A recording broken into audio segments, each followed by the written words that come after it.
have some breaking news coming in. Rape horror haunts India. A minor was gang raped in Dehradun. The girl was raped in a roadways bus. The girl had been kidnapped from the capital, Delhi. The accused had taken the girl to Dehradun. 5 accused have been taken into custody at this point. The accused are all members of roadways staff. First day ये counselling हुई, जो counselling report पढ़ी, second day फिर counselling हुई। तो धीरे धीरे जब ये 2-3 दिन काउंसलिंग हुई तो बच्ची द्वारा कहीं ना कहीं इस चीज को बताया गया कि उसके साथ गलत कार्य हुआ है। और जैसे इस बात की पुष्टि हुई उनके द्वारा, तो उनके द्वारा एक तहरीर कल शाम को इसमें दी गई थी, जिसमें हमने तत्काल रेप और उसमें जो भी धाराएं सुसंगत थी उसमें केस रजिस्टर्ड कर लिया। जिस हिसाब से जब उससे पूछताछ में पता चला कि वो बस से आई थी, तो बस के आधार पर हमने आईएसबीटी का जो परिसर है वहां के सारे सीसीटीवी फुटेज लेकर उसका अवलोकन किया। उस 1-1.5 घंटे का अवलोकन में बच्ची हमें ट्रेस हुई कि वहां कहीं बैठी हुई थी दुकान पर, उसके पास एक व्यक्ति भी खड़ा था। तो उस सस्पेक्ट के आधार पर हमने उसका आइडेंटिफिकेशन किया। तो आइडेंटिफिकेशन के बाद ये चीज निकल के आई कि एक बस का ड्राइवर है। और इसके बाद जब उसके लिए टीम हमने भेजकर उससे पूछताछ की, उसके कबूल किया गया कि हाँ भाई उसने ऐसी घटना कारित की है। पूछा गया और लोग कौन साथ में थे, तो उसमें 3-4 नाम उसने अपने प्रकाश में बताया। तो एक एक करके टीमों को लगाकर सभी को राउंड अप किया गया। कल ये बच्ची बस में, जो कि मानसिक रूप से कमजोर है, वो समझ नहीं पा रही थी कि वो क्या करे। परिवार ने उसका परित्याग कर दिया था, माता पिता उसके है नहीं, और ऐसे में उस बच्ची की मदद करने के भाव आने की जगह ये कर्मचारी औरों को बुला के लाया और सबने सामूहिक रूप से उसके साथ ये दुष्कर्म किया।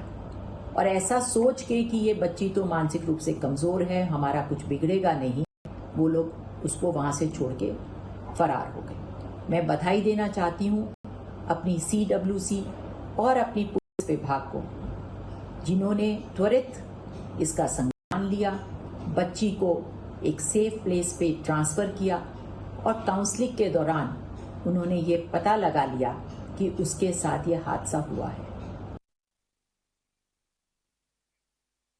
Crossing over to my colleague Abhishek, who joins us and who is tracking developments. Abhishek जी, क्या जानकारी है आपके पास? आप विक्टिम के बारे में और डिटेल्स दे सकते हैं? उनकी उम्र क्या है?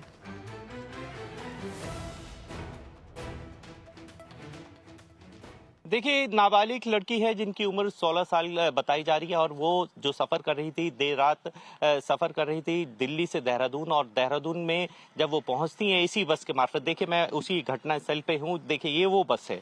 सबसे पहले मैं आपको बस दिखाना चाहता हूं कि ये वो बस है। तस्वीरों में देख सकते हैं कि पुलिस ने कार्रवाई करते हुए इस बस को सील कर लिया है। और अभी थोड़ी देर पहले फॉरेंसिक की टीम आई और उन्होंने यहां से सैंपल्स कलेक्शन किया है, और इस बस को अब यहां पर खड़ा कर दिया गया है पुलिस ने तफ्तीश करते हुए।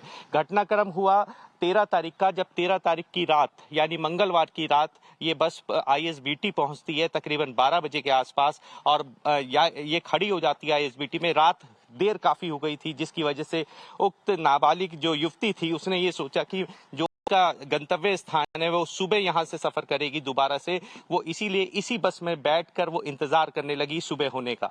तभी वहां मौजूद एक और जो ड्राइवर था इसका, उसने अकेला देख के स्थिति को भांपते हुए इसके साथ ये दुष्कर्म किया। फिर उसके बाद सहायक अटेंडेंट था, उसने उसके साथ दुष्कर्म किया। इवन कैशियर जो उसके साथ संलिप्त हैं, कैशियर के नाम आ रहे हैं, सफाई कर्मी के नाम आ रहे हैं, और एक और अदर्स, यानी 5 लोगों ने दुष्कर्म किया है। ये अपने आप में बेहद चौंकाने और बेहद शर्मसार करने वाला मामला देहरादून में आया है। देखिए, अभी जैसा हमने अभी 4 रोज पहले की घटना एक और है जिसमें एक महिला नर्स की भी हत्या की गई थी, वो भी उत्तराखंड में है।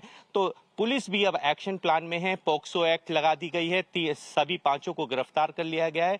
और आगे से पुनरावृत्ति ऐसे में ना हो, तो बाल आयोग संरक्षण के जो महिला अध्यक्ष है यहाँ पर, उन्होंने सीधे रूप से कह दिया है कि ऐसी पुनरावृत्ति ना हो, इसके लिए हम वो बात कर रहे हैं और अपनी टीम से भी बात कर रहे हैं कि इस मामले में कठोर से कठोर कार्रवाई की जाए और इन लोगों को ऐसी सजा मिले जो देश में नजीर बने।